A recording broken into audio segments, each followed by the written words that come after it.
The following program is sponsored and funded by Faith to Victory Ministries. Welcome to Believer's Challenge, with minister and founder of Faith to Victory Ministries, Michael Collins.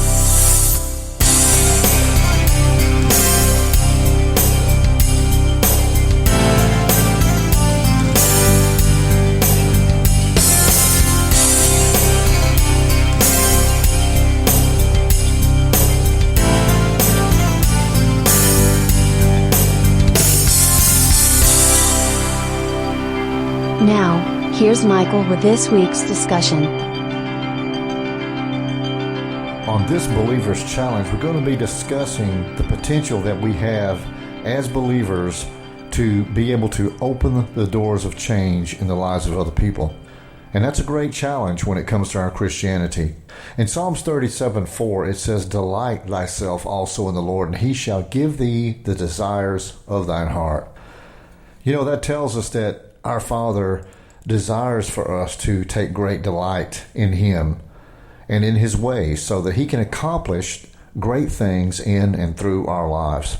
God also wants us to love and encourage one another, just as He loves and continuously encourages us in our life.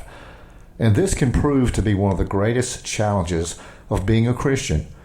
Now, why is that? Because there are a lot of people out there in the world who are hard to love. They refuse to be taught.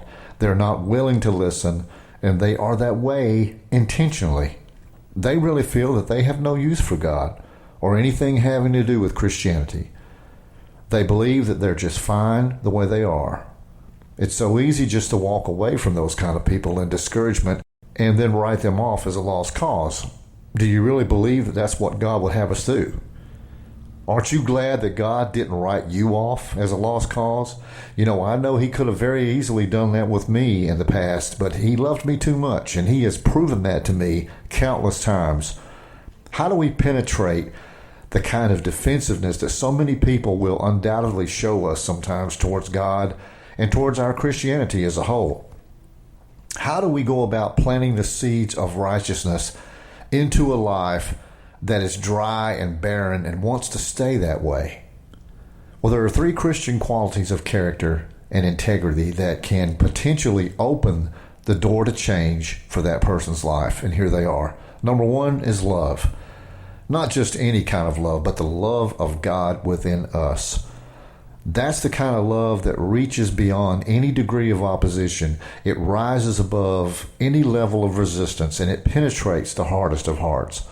Think about the attitude and the ignorance of those who screamed for Jesus Christ's crucifixion and stood by as He died on the cross, snickering and laughing as He suffered. Yet God loved them enough to allow His only Son to die for them. Our Father expects that capacity of love to be given by us.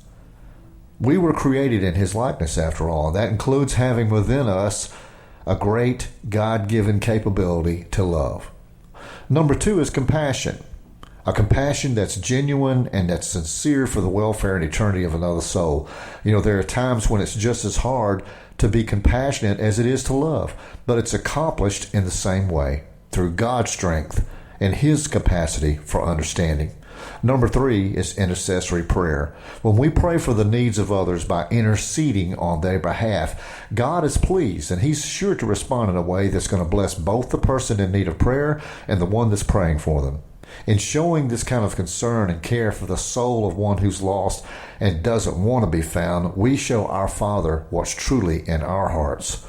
Although He knows what's in our hearts already, He loves it when we show Him. This has been Believer's Challenge, and I'm Michael Collins for Faith to Victory Ministry, saying, be blessed, be encouraged, keep moving forward, and remember, where there's faith, there will be victory. Have a blessed day. For more daily inspiration and encouragement from Faith to Victory Ministries, find us on Facebook, Google+, YouTube, and Twitter. Looking for inspiration? Encouragement? Keep listening. It's all here. This is the FTV Radio Network.